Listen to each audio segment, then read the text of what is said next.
That's something that could last an entire day. But we'll do our best to kind of scoot through some of the information and we'll see where we get. So over the past year and a half, since the pandemic started, we have found ourselves often in situations and conversations that are very uncomfortable, very tense.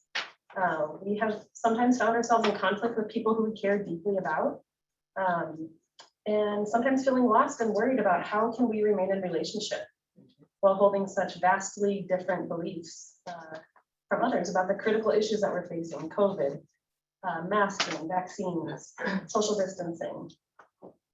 So today we're going to discuss how we can maintain compassion and connection while increasing our understanding and the likelihood of having successful conversations. So we will discuss some common barriers to connection and how to address them. And I just want to be clear here, I am a mental health therapist. I am talking today about this, but it's from a place of humanity, not superiority in any way. I've done all of these things wrong. Learned myself in preparing for this how I could have done many, many things differently. But what is important to remember moving forward is that we're all humans. We are going to try our best. We're not going to carry the guilt of what we have done in the past. We're going to move forward with the commitment to do better. So again, discussing some barriers to communication, and then we'll talk about some of our own reflections that we can use to positively impact conversations and relationships. And we'll toss around like some scripts and some ideas for how to have some constructive conversations. So if you are here to learn how to change people's minds, I am sorry, I don't have the answers to that. It would be easier if we did. I'm afraid I don't have those answers. So, but you are in the right spot if you are here willing to explore what you can bring to the conversation. These conversations tend to be emotionally charged. They elicit fear and disillusionment and judgment. By understanding more about our own triggers, our fears, our hopes, our values, we can help facilitate healthier conversations and relationships. So what we can do today is we can focus on the process of the conversations related to COVID, not the specific content. So you won't hear me today endorsing like a right or wrong answer, like, you know, pro or anti anything. In fact, I'm going to consider that rather off limits, because what matters more is the self-development piece of what we can learn about speaking with others about our perspectives in a way that fosters listening and connection, learning, and finding the common ground that is required to work together. So not all conflict is bad. Conflict gets kind of a bad rap, but I brought a book along today that I highly recommend. It informs a lot of what we'll talk about today. It's called High Conflict. The author is Amanda Ripley. And the foundation of the book describes what is called good conflict and high conflict. So good conflict is, it involves curiosity, openness, questioning, both sides kind of seeking a common solution. It involves humility and fluidity, and it brings forward new awareness and understanding. And then there's high conflict. High conflict is really common these days with these discussions. It involves assumptions, righteousness. It involves more of a fight than a search for solutions. It involves rigidity, people kind of digging their heels into their stances. But there's good news. If you have found yourself in more of the high conflict conversations, what we'll talk about today will help transition back into the good conflict. Good conflict is good. So I invite you now to kind of take a few moments to reflect on what is coming up for you so far. What hopes did you bring to our discussion today? What feelings come up? Anger, fear, helplessness? What kind of labels do you have or images come up when you think about the other side?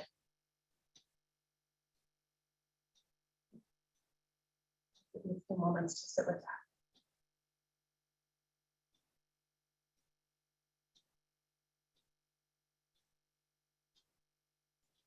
And again, What kind of change do we hope for? We will get to that.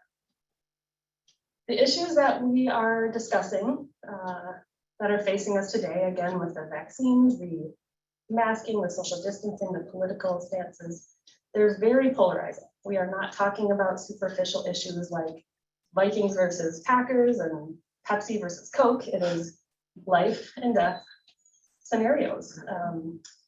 The emotions are high, the stakes are high, and because of this, it involves a sense of safety and security. And when we are dealing with issues like safety and security, it is very easy for us to slip into fear states. Fight, flight, freeze, you've probably heard of these before. But what happens is when those fear states are activated, the blood flow to our prefrontal cortex actually shuts down because we're in a state of survival.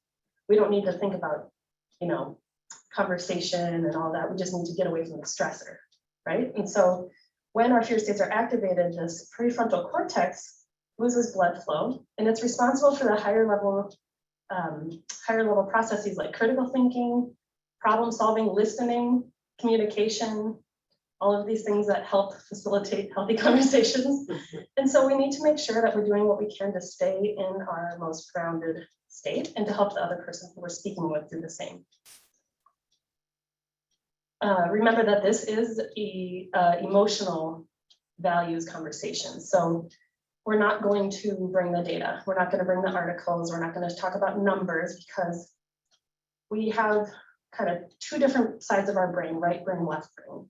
The right brain is the relating part, the emotional part. The left brain is more of the analytical part. So as soon as you bring numbers and data, you slip into that non-relational part of thinking. And what we want to do is remain in relationship. We want to keep the emotions. We want to talk about the emotions and welcome them. So it's about finding out, what do people care about? What do they fear? What do they stand for? What values and needs are aligned with the stances that they're taking? It's a significant shift, a paradigm shift, if you will, of how many conversations are currently playing out. I feel like an uncomfortable leap. But if you continue to have the same kind of discussions with the same intention of simply trying to change someone's mind, you will find yourself having the same unsuccessful and unwelcome result. So our ultimate goal is to play the long game, to stay in relationship with others who feel differently about some of the things that we feel. How can we stay in that relationship? How can we make sure that the other person goes home feeling respected, heard, seen, and ultimately curious and thinking? That is what over time will create an openness to change. Changing minds begins with changing how we make other people feel. So we will plan to arrive to a conversation with an open energy, warmth, curiosity. It cultivates that openness that I described. And then we get closer to understanding what is below the surface level. We get to investigate the understory. That's what the author Amanda Ripley talks about all the time. Investigate the understory. It is not just about pro-masks or anti-vax, but how did they come to believe what they do? What are they prioritizing in their decision making? And what kind of vision do they have of a world that is better than what we find ourselves in right now? And finally, we have to ask ourselves a really tough question. It's hard. We have to ask ourselves if we are ready to show up with a willingness to be mutually influenced. We cannot expect someone else to show up in conversation with us and hope for them to have an open mind if we don't also have an open mind. And I don't mean necessarily being willing to change your perspectives on these COVID precautions, or I'm not asking you to fully agree with the other person, but I mean really stepping into the other person's perspective and understanding things through their lens. We need to step out of the old style of communication where one person's right, one person's wrong, someone wins, someone loses. We need to shift our intention to connection. And that is going to be the most helpful path forward. So I want to invite you guys to jump in anytime you have questions. This is a lot of content, and I know there's a lot that people have on their minds. So anytime you have a question, please feel free to put your hand up or type in the chat, and then you can let me know if someone has a question. Can everyone hear me okay on the Zoom call? Okay, that's checking in. So next we will talk for a little bit about some barriers to communication, some information about how we are all wired in certain ways that make conflict occur more readily. So first one I'll talk about is status quo bias. As humans, we don't like change. We're wired to remain, we want things to remain as is. So if we want someone to question or examine their thoughts, they need a reason to care to. It needs to be enticing for them to consider an alternative viewpoint. And the way we do this is through relationship. So that's why we're talking about the relationship piece, because if you simply hand someone an article, they might read it, but if their wiring tells them that they want to keep the same opinion, that they want things to stay the same, it's less likely that then they will read it with an open mind. So sometimes it's helpful to say things like, I used to think this way about ABC, and then I started considering XYZ, right? And so kind of telling them about your own journey, how you yourself have kind of made your way through different viewpoints and information. Ego protection. We are tied up in our identities are tied up in our positions. So if we tell someone that the sources of their information are wrong or should be discredited, what that person hears is that they are wrong, they should be discredited.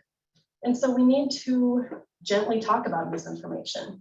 We can gently encourage things like, I want to invite you to look at a few different sources. I hear what you're saying. My concern is that this might be only one angle to look at the issue from, right? Confirmation bias. Has anyone heard of this one? Confirmation bias, yeah, a few people. It's something that we're all wired to engage in.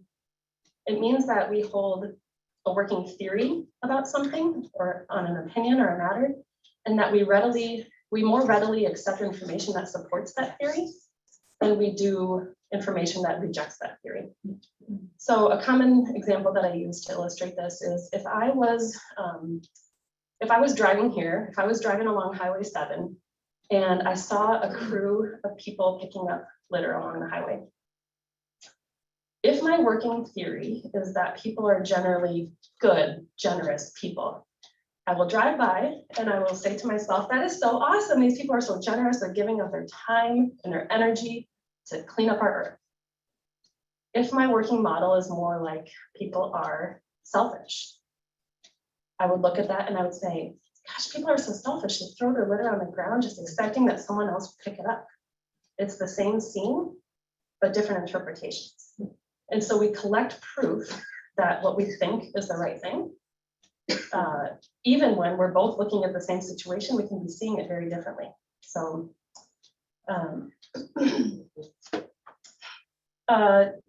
team loyalty. So I talked earlier about Vikings versus Packers, but what I mean here is more like a general sense of a group that one finds themselves belonging to.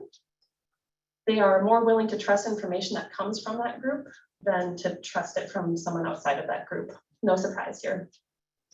But along with this, what we find is this us versus them mentality. As human beings, we experience safety when it comes to social groups. And so if a person is feeling isolated or disconnected, they will seek the support and the comfort of a group. And that creates a deeper seated allegiance to that group and the group's ideas.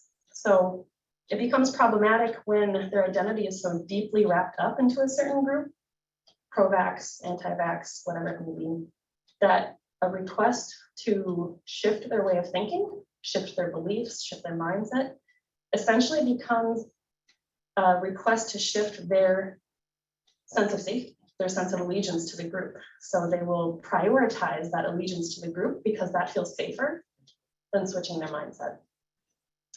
The high conflict author talks about this in terms of gang affiliation, and it's fascinating to see the parallels of what happens when, oftentimes youth who are feeling pretty isolated or disconnected, who don't have a well-rounded sense of identity, get scooped up by these gangs, and then their allegiance to the gang becomes their strongest sense of self.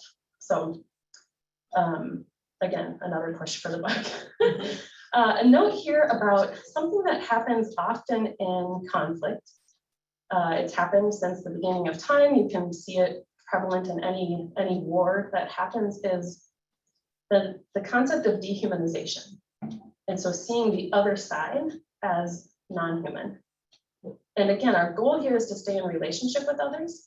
So what will serve us best in that effort is if we can see a person as the individual, a person with these beliefs, not a non-human term. So it's easier for us to slip out of relationship if we're saying that, you know, I don't want to talk to my redneck neighbor who put up a bunch of political signs, right?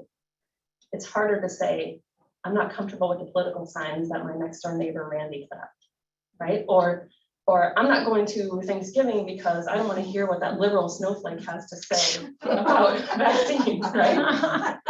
It's harder when you dehumanize and you call another person an object. How do you stay in relationship with an object? Who can be in a relationship with a snowflake?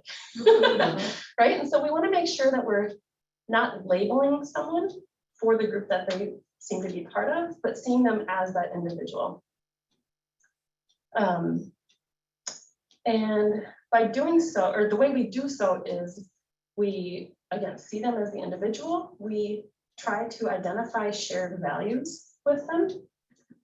We can ask them if there are certain positions that the group holds that they don't necessarily feel aligned with themselves. And we can join them in that. We can say things like, oh, it sounds like we both have frustrations about how hard it can be to find reliable sources of information, right? We try to join them to break down that binary of us versus them. So, any questions popping up so far? Any reflections? Lots of food for thought. Oh my goodness. Lots of information. I'm just comparing in my head what you're saying to what happened with the whole former president and his Bible. Yes. Abilities and everything else. It was so easy for him and his followers to slip into that. Yes.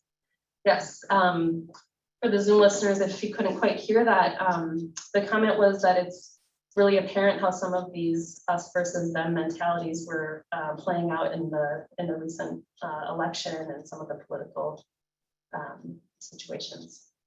What was the author's name of the book again? Amanda Ripley, High Conflict.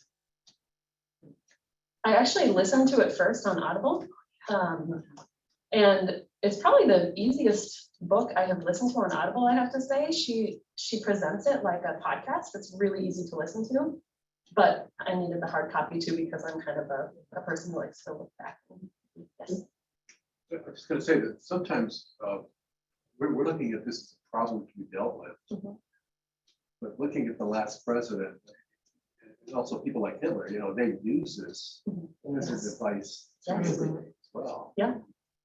Yes, you're right. The comment, It's kind of creepy. yeah, it is creepy. Yeah, the comment is that this information can be used intentionally to divide. That's what a lot of propaganda, political ads, you hear all the time about them, they, and instead we need to shift that conversation to what can we do together. It's not a us versus them problem, it's a us versus the problem scenario. And I would say that the problem, if we label it, is the divisiveness. So that's what gets us to kind of sit back in our, on our sides and kind of be in our foxholes or whatever they're called, and ready to fight anyone who has different beliefs. So, so we'll move on to actually discussing the conversations themselves. So sometimes we fall into these conversations organically, right? So sometimes you are at the Thanksgiving meal and someone starts talking about something political or divisive and you need to respond to that. Other times you may want to be bringing up a conversation. You may want to be inviting someone to a conversation and you can set that up proactively. You can say to that person, I'd like to have a conversation with you where I get to understand more about your point of view and I get to share with you some information about mine. And we get to see where do we overlap? Where do we see things differently, right? And so you're you're automatically setting the stage that there will be some overlapping. When we break this down into a values-based conversation, we'll talk a little bit more about this moving forward. But when we start to listen for someone's values, we're really hard pressed to find a difference there, because as soon as someone talks about a certain value, it's very likely that you share the value. So it helps bridge that gap. So the best thing to do when you approach a conversation like this is to listen first. Listen first, talk later. And listening using what we call active listening. Has anyone heard of active listening before? So what active listening seeks to do is to understand, right? Not to listen for the sake of a rebuttal, not to listen to what they're saying so that you can say something bigger and better and change their mind. It's listening for those feelings, those values, those emotions, and then importantly, reflecting back what you think you heard. When a person feels heard, they stay out of that fear state, they don't feel defensive, and they are more willing to continue engaging in a conversation where their views are flexible, right? And so it sounds like saying things like, I think I get what you're saying. You're feeling worried that this will create a lasting impact to your children's experience and their ability to socialize. And you're feeling a loss of control over the agency of the situation. You'd like to have more say in matters involving your child's experience at school. Did I get that right? Like you're checking in. Before you even move on to your response, you want to make sure you're paraphrasing to the other person's satisfaction. So you're asking, did I get that right? Did I understand that right? Did I get anything wrong? Can you fill in the gaps for me if I missed something? Once a person's heard, that's when they can listen. Like 90%, I'm throwing that out there as a random statistic, but many conflicts happen because both sides are struggling to feel heard. As soon as you can kind of reflect back what the other person's perspective is, not only do you understand it better, but they feel heard, they feel more willing to listen. So we're reflecting the feelings. So pain, fear, disconnection, confusion, helplessness, those are feelings words. Needs, we all have needs, human needs. Connection, community, needs for autonomy, freedom, belonging, compassion. And you want to listen for those values. Again, values could look like honoring or valuing traditions, loyalty, social justice, individuality, equality, community, all of these things come up. And so we can complicate that narrative again of the us versus them if we feel into the values, if we reflect the values and join them and say something like, okay, so this is an area where we both actually agree. We both actually are very worried about our kids right now, and we both would like to see a solution that creates more safety for all of the kids involved. Is that true? We can ask them. So we're highlighting not only where we see the things differently, but where we find our beliefs overlapping. A common skill, I would say, for constructive communication is to build that connection with the phrase, yes, and. And is a magical word. When we start saying but, we discredit everything that came before that word. So when you hear someone say something, you say, but, you're saying, never mind your belief, I'm going to say something more important. When you say and, you say, yeah, I hear you. Yes, and whatever it is you want to share. So yes, I hear your desire for people to have freedom of choice, and we also have to take into account public safety. Does that feel different when you hear those? Fun fact, this is actually, somehow I fell down a rabbit hole of videos online one time, and there was a video about what it takes to be a successful improv comedian. And that phrase was it, the yes and. So it keeps conversations flowing. As soon as we say but or something like that, it kind of halts conversation, it halts communication. But if you say, yes, I hear you, and I think blah, blah, blah. And remember that, again, back to that situation, or back to that conversation about fear states, the fight, flight, freeze. If things get tense, it is much, much better to pause, to take a pause. And what we need is about 20 minutes of something unrelated to the conversation for our nervous system to come back to baseline. So the most important piece here is the commitment to return to the conversation. So saying something like, oh, I feel like my heart is racing right now. I feel like I'm having trouble hearing you in the way that I want to. Can we take 20 minutes and I will call you back? Or can we take 20 minutes and come back to the kitchen table to discuss this, right? And you don't want to go in the other room and stew about what this person is saying and how awful they are. You want to do something unrelated to it. So pet the dog, take a walk, make a cup of coffee or tea, do something that helps that nervous system come back to baseline so that you can return to the conversation more ready to listen. And also, don't be afraid to ask for what you need in a way that talks about the impact. So you don't want to say to someone, you're interrupting me, you're so rude, right? That doesn't tell them what you need, right? But what you can say is, gosh, I notice when I get interrupted, I lose my train of thought. And then I spend all this time thinking about what I was trying to say instead of hearing you, right? So asking for that commitment to not interrupt. Or, when you talk about data and numbers, I notice I feel really distant from you. Can we please keep the conversation to things like our relationship, our emotions, how we feel, right? No one's going to change anyone's mind about throwing an article at them, and it just doesn't work. We have seen that time and time again. I have seen that personally. It's not a helpful way to have a conversation. Let's see. Yes. There's a comment or question on Connie Bell. Oh, she still can. She doesn't have audio. Okay, so Connie says, I find this particularly hard when speakers who are very conservative or who are anti-gay or racist speak. How do you change minds or point this out without alienating others in the group? You're not going to change the speaker. You're right. And you have no commitment to stay in a conversation that you don't feel comfortable in. Sometimes it's as simple as saying, I feel very different. I'm gonna step out of this conversation. I feel very different from you in this regard. Yeah.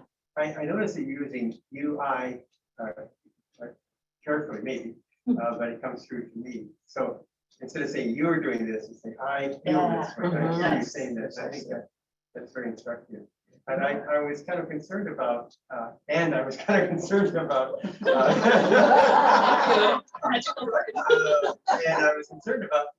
if I said, well, I need 20 minutes. I really like that. I need 20 minutes to kind of think about things. How do I go back to saying, that conversation we had 20 minutes ago? That I find that a little difficult to do. If how do you making it part of the conversation of making sure you explicitly say, I need the 20 minutes here, I need a break. Can we rejoin? And then when you rejoin, say, do you feel ready? Do you feel ready to continue our conversation? We were getting a little out of hand in terms of raising our voice. I want to make sure we can continue with, a respectful way of listening to each other. Do you feel ready to do that? And kind of checking back in. Does that seem like? That sounds very good.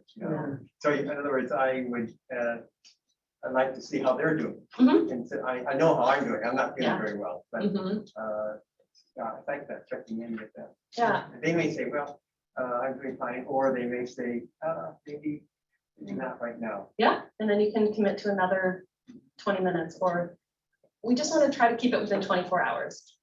So if it's a late night conversation, say, let's rejoin this conversation tomorrow morning. Can I call you after I get the kids dropped off to school or whatever it may be? You raise a couple of really important points. One of the most critical conversation tools is to use I statements. So I statements versus you statements, it's a way of expressing what you feel. And it keeps other people from feeling defensive. So that could look like me saying, let's see. An example we could use is like the dishes, right? And so this is not true. If Luke is listening from home, he's going to tell you this is not true. He does the dishes more than me, but for the sake of the example, I'll use this.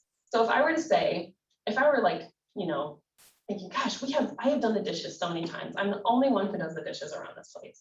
like, I'm tired of doing the dishes. I could approach him and I could say, you never do the dishes. And he's gonna automatically try to disprove, this comes back to the working theory. He's gonna try to disprove my comment by saying, what are you talking about? Last Friday, I did all the dishes after we had that big dinner, right? He's gonna try to discredit that to save himself, right? To save face. And so what I could do instead is say, I feel what about what? I feel discouraged that at the end of the night, I find myself doing dishes almost every night, right? And how can he say that my feeling is wrong? How can he say, no, you don't feel discouraged? No, so when we lead with what we feel, it's easier for the other person to receive and more difficult for them to contradict. So yes, I statements are really helpful. And again, actually, here's another example of a positive or a helpful communication tool. You can create an opening in a conversation by saying, I feel this way, maybe I'm wrong, you know, but I feel like when you made that face at me, that you were kind of judging me. Did I get that wrong? And then that gives the other person the chance to say, well, yeah, I was. Or no, I was really thinking deeply about what you said, right? And so you can check out those, I know. So, yeah, thank you for kind of touching on a couple of helpful communication tools. Yes. Emily, carry that one step farther. What if the person you're talking to says, well, you don't feel that way?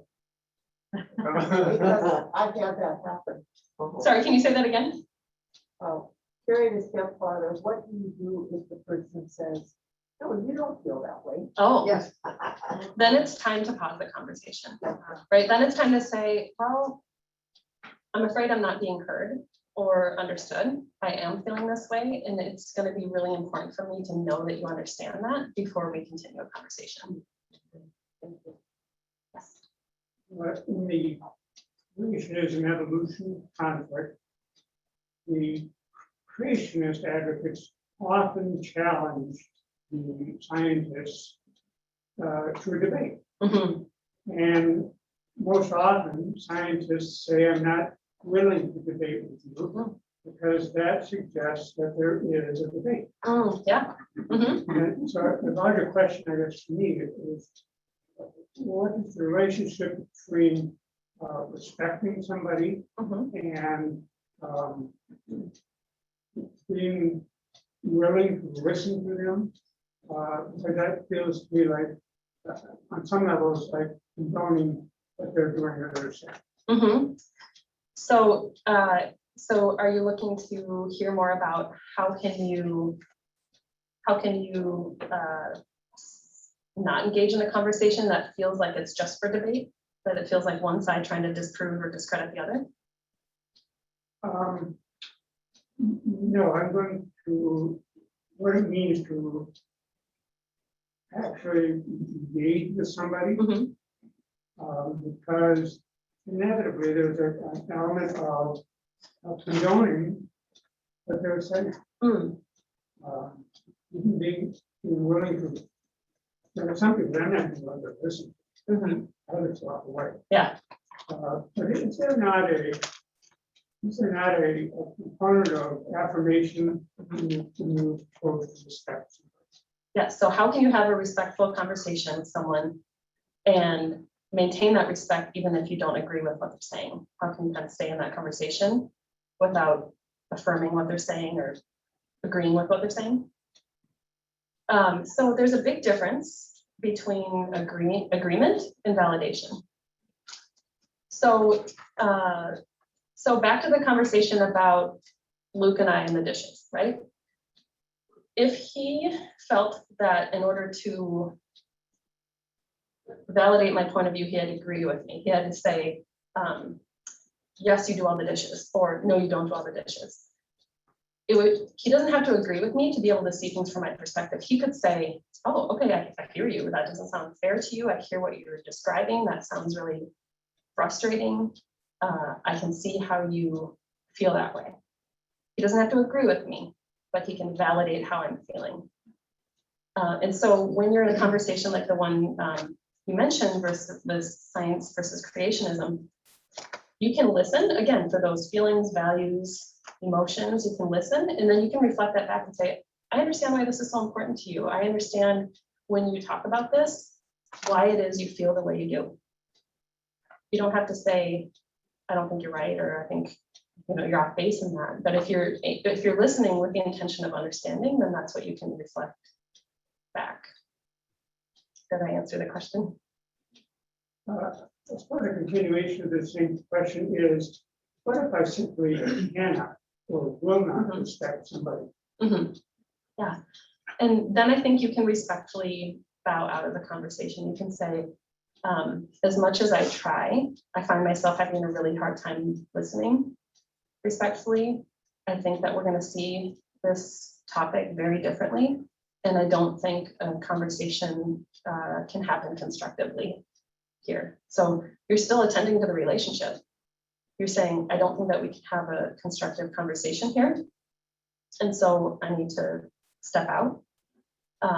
This relates to what Connie was asking too. If you find yourself in a conversation that you simply feel at the other end of the spectrum of, I think, loving distance, creating a pause in the conversation or the relationship does a much better job of keeping you in a relationship than having a high conflict about it. If you're not going to see eye to eye, best to say, I think this conversation, this topic should be off limits for us because we see things so differently that I'm afraid if we continue to try to talk about it, it'll impact our relationship, and I'm not willing to let that happen. Connie, I think you had a follow-up question here. Let's see. A speaker before a big group with people on both sides of the issue. Yeah. Please know that you're not obligated to continue being part of a conversation that you don't feel safe in or you don't feel comfortable in. You can always step out and you can say, I guess I'm finding that I'm not ready to talk about this issue yet. I will continue revisiting it in my mind, and I will let you know if I feel more ready to continue this conversation with you at a later time. Setting a boundary, saying, in order for us to have a positive Thanksgiving dinner, I'm going to need to ask that the topic of XYZ is just off limits for the time being. Can we commit to that together, right? And again, reiterating, I want to maintain a positive, warm relationship with you, and I can't do that when we slip into these conversations that divide us so much.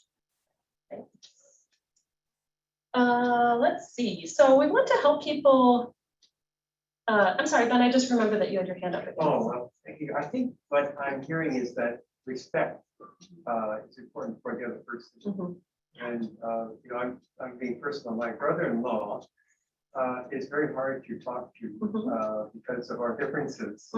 So, I want to have a relationship with him because of my sister. Yeah. Mainly because of my sister. But, so we can't talk about anything that is, we have to, really stay, separate. So how do I, I think what you're just saying is very good. Communicate that I want to have a relationship with him, but at the same time, can't we ever talk about things that really are nice and important? Yeah, we're all kind of like chuckling because I think we've all been there. And bringing that elephant into the room and saying, oh my gosh, here we go again. Do you notice whenever this topic comes up, we start to butt heads? Do you notice that too? Do you feel frustrated when we approach this conversation? So do I. Let's pause on that and let's talk about Vikings versus Packers again, right? What if it matters? What if it matters? Withdrawal is my most common tactic in front of the video. What if it matters? There's a white privilege to just back out and let it go. You are a black guy in northside Minneapolis, under the top. It doesn't matter. You don't have the prerogative to just say, okay, let's agree to disagree. So remaining in the relationship is still what matters most. So if you were to say, I'm not sure how we can have a respectful conversation today about this topic because we feel so differently about it. I care so much about the experience of this Black man who was approached by police. I find myself needing to take a step back and collect my thoughts so that we can come back to this and have a more constructive conversation. Yeah, I think as long as you continue using the I statements and say, I feel, I need, I would like, you're letting the other person know that you still have the intention of talking with them, but something else needs to shift first. And then to come back to this, this other point about how do you revisit the conversation then? You want to ask yourself, what has changed? How am I more ready to have this conversation? How might they be more ready to have this conversation? What has changed so that you're not just entering into that same conversation again, finding the dead end again. Emily, wouldn't it be helpful though, like with what Jen's talking about, with his brother-in-law, kind of say, let's have a conversation. I know that we probably won't agree in the long run, but I'd like to have a respectful conversation with you and where we really both listen to each other. So setting the stage so that the other person comes at it from the same place you're coming at it from versus the old antagonistic way. Yeah, asking for certain rules of engagement, asking, hey, would you be ready to have a conversation, not over Thanksgiving dinner, but going out to coffee, going on a walk together? Would you like to learn more about what my thoughts are? Would you like to learn more about what the other side might be feeling about this issue? I would like to know more about your perspective. I'd like to understand more about your point of view. And if the answer is no, I just want you to think like me, that's when you say, okay, well, this conversation has to be off limits. This topic has to be off limits for us to maintain our relationship. The comments have been slightly adversarial, but I agree with you because I think the piece that you'll bring to this conversation is important for the relationship. I agree with you that real reflection or change happens only when there is a softness and openness between two people. What I find myself in some background though is I give a hope. I try to intentionally through the time enter into a conversation with a person who I disagree with severely. And it has never been successful. But I am continuing in simple And there are those times where, you know, a constructive conversation may not be possible. And it is difficult, and it does, you know, come with a sense of hopelessness of how can we change something? I think asking yourself, what would be a better version of what I'm facing today with this person? Maybe that doesn't look like agreement. It probably won't if you're finding yourself, you know, butting heads like that. But a better version of this might look like you understanding that person's values more, them understanding your point of view more, even if there's no agreement whatsoever. If you can just kind of, again, paraphrase what the other person's perspective is, just to say, all right, I think I hear where you're coming from. We're looking at this from really different perspectives, but I hear you. I hear why you feel the way you do. And again, you don't have to agree. Any place for humor in this? Yeah, oh yeah, yes, absolutely. That's what I meant to say with your example then with your family member who you want to remain in relationship with, kind of. And forgive me if you've already sort of addressed this. And reminder to rephrase the question if you can as they come in for some folks. I'm wondering, you know, having this difficult conversation with my mom versus my coworker versus my supervisor versus a jerk I run into at a coffee shop. And I might be that jerk at the coffee shop, but you know, how do I pay attention to my own feelings and like, is this worth it? You know, that type of question. And do I need to fix everybody? No, you don't. Softball. No, you can't. Yeah. You cannot fix everybody because essentially, if you ask yourself, can I fix this person? You're saying they're wrong, right? Right. We can't, we have to get away from that us versus them, right versus wrong mentality. And it is wise to consider, is it worth it to engage with a person in a coffee shop? Is it worth it to engage with my mother? Those are very different answers, right? One, you can kind of respectfully say to the person in the coffee shop, oh, I need to find the door right now. I need to get out of here because I am noticing I feel very differently than you right now, right? Or, oh, that comment didn't sit right with me. I need to excuse myself. Just those minor comments can give someone pause to reflect on even just, what did I just say that they don't agree with? Oh, I guess they feel differently about that, right? With your mother, yeah, you probably want to have a much more constructive conversation about values and feelings and emotions. And humor is, yes, a big part of it. Humor is a great way to break down some of that conflict, you know? So absolutely. Of course, you never want to like use it in a way that makes the other person feel I think I hear my kids feel embarrassed or anything, right? But and speaking of embarrassment, we want to help people save face. Remember, we have been talking about very divisive conversations, and people have their allegiances to their sides. In order to help someone see things differently and bridge that gap, we have to be willing to help them save face. We have to say things like, I totally get where you're coming from. Actually, in the beginning of this all, I felt that way too. Or I shared a similar way of thinking. And now with so much more information that has come out, I think it's worth revisiting the idea of this is still what works, right? And so helping them say, of course you feel that way. You care about your kids. We all do. And how can we care about this other topic together? How can we blend some of our beliefs and our perspectives?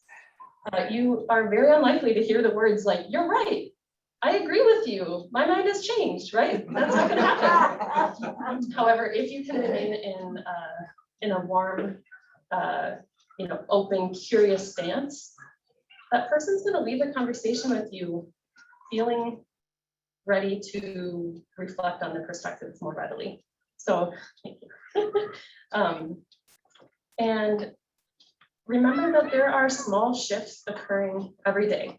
So there might not be a big glaring win at the end of the day, but it's not about winning or losing. It's just about staying in a relationship and letting those small shifts change over time.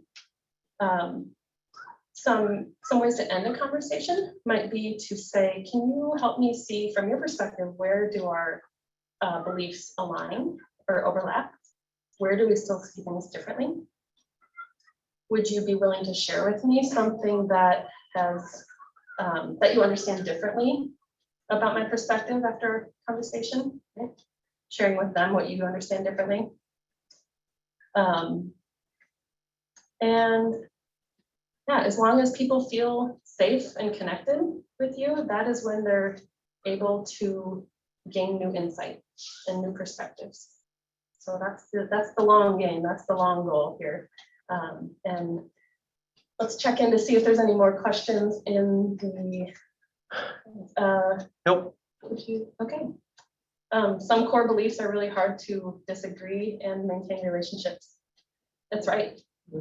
We are not obligated to remain in a relationship that no longer serves us. So I think in my family, it's the fear of the unvaccinated that is tearing everybody apart. mm-hmm.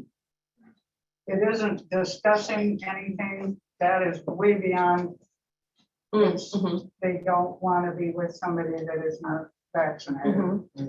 And so it's cutting out a whole family of our family. And it's really hard.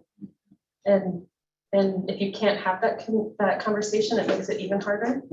But earlier I mentioned something about like loving distance. I hope that if you're not able to engage in a productive like conversation or visit with members of your family, that you can at least address it and say, we feel differently about how we can get together. I hope that in a year from now, our world is completely different, such that we can revisit. our relationship, and you just need to take a pause here, right? I feel you, it's hard. I think a lot of us are dealing with that same impact of many of our relationships. One of the ways I like to end a conversation like that would be, we might not, agree with this, but I care Mhm. that we stay in relationship. Because the words I care Mhm. kind of allows that to be opened up again, Yes, because otherwise it can be just shut off. Right. So, just letting. them know Yeah. that you can- you still care, even if it means you can't be Yeah. together, you still care. Exactly. Mhm. Yes. One of the things I have learned from conversations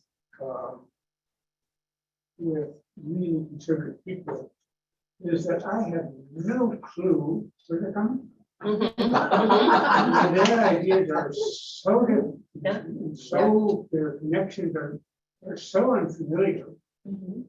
that it throws me back my wheel. Yeah. I really don't understand. So when you find yourself really not understanding where the other person is coming from, feeling baffled that you could even feel the way they do. I've been there, I know. Yeah. I know how hard that can be. And that's first of all a sign that you're not going to change their mind. So stepping back from that goal and saying, can you help me understand how you came to this belief? Can you help me understand how you developed this understanding of our situation? Can you help me understand that's a good catchphrase. Can you help me understand? Can you help me? Can you describe for me how it is you arrived at this conclusion? Right? That's where you'll start to hear the information about the values that they have. And you won't agree with them, but you might find some common ground if you hear that, oh, they really value, they really value tradition. So that's why they don't want to miss this Thanksgiving. I keep talking about Thanksgiving. Yeah. I think, if I may add to what you're saying, is that often for conservative Christians, for Mhm. example, there may be something in their upbringing Mhm. that gave them a sense of peace or comfort. And now the world has changed since then, but they're not willing to give up that, Mhm. that sense of belonging Yeah. or feeling of redemption. I Right. don't want to get theological there, but. Yeah, when you're encountering someone's long-standing beliefs, remember that status quo bias. People don't want to change unless it's really comfortable for them to do so. And so if someone has spent 50 years thinking a certain way, and all of a sudden you're going to ask them in one conversation to think differently, it won't happen. But you can begin to share with them, and you can say, I hear where you're coming from. That makes sense why you have those long-held beliefs. I've had a hard time changing some of my long-held beliefs in the past too, so I know how big of an ask that is. Can I ask you to identify one small thing that it is you don't agree with, maybe with that group? Where do you feel a little differently? Try to pull them out a little bit into that individual mindset, not the group. Yes. I love all the phrases that you're using, and I know I won't remember them all. Yes, and. Is there a particular book that would be helpful to kind of refresh on those phrases? Yes. Well, a book, let's see. So I've recommended the one book. There's also something called the Gottman Institute. I use a lot of information. A lot of what I've discussed today comes from the Gottman Institute, which is a group of researchers who have studied relationships for about 40 years. They have a lot of books out, many books, but they also have some fun things like they have a podcast where they have like little 5-minute podcasts, or they have a daily or weekly email where they send out quick little blurbs about I statements, about how to have a soft startup to a conversation. And so I'd recommend them as a starting point, Gottman Institute. Gottman. Can't remember if there's 2 N's. Okay, Gottman Institute. Thank you. Can you have this put into the challenger or the challenge so that we can see it in writing, or idea. even just print up a sheet?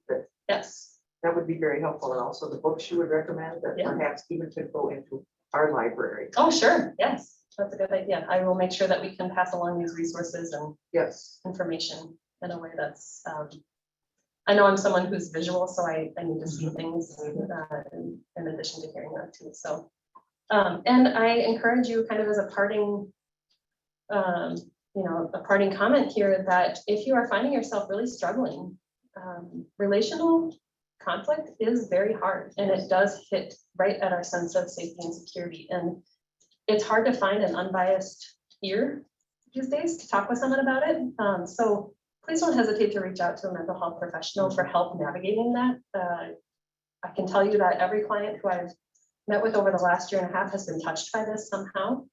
And it's really common. So please feel free to reach out to a mental health professional if you need help accessing services. I need someone that you can reach out to for help in doing so. And maybe that would be added also. Yeah, Because somebody good idea. just the other day was talking about, I don't even know where to go to get help. Yep. And where I have insurance, et cetera, et cetera. Mhm. Yes, I'm gonna make a note of that. Because there are places that you do not want to latch onto. Yeah, word of mouth is really helpful. Yes. If you know someone who already sees a therapist, asking them, hey, what do you feel about your therapist? What do you feel about the group there? Checking in with your insurance policy to see who are covered clinicians. And Psychology Today is a website that's kind of like you can type in location, topic, and they can help connect you with therapists in your area. Yes. I'm just gonna say that over recent years, it's just normal physicians, not even therapists. I really crossed the tropo tech in terms of how, some, it just, as far as it's affecting, myself, in certain aspect, stress. Talking about that. Yeah, it's important to find a good fit, whether it's a medical provider or a mental health therapist. The fit is the most important piece, more so than the outcomes or interventions that are used. Research shows that the good fit is the most important for positive outcomes. So I think it's time, unfortunately, to wrap up. I hope that today's conversation has left you with some reflections that might help some of the longstanding difficulties you may have had with certain relationships, and give you hope that we can move forward in a way that really builds that bridge more so than divides us. So, I love to talk about this stuff. You guys are welcome to pull me aside. I hear the music starting, so it's time for us to go to church. Thank you. Yes, yay. Very, very helpful. I gotta go call my son. Don't forget about the But I think presented in Yes. such a easy, I have a friend kind way. and she's good. You Pardon me? presented in such an easy, kind way. Oh, thank you. Thank you. Because I think one friend that did advise her.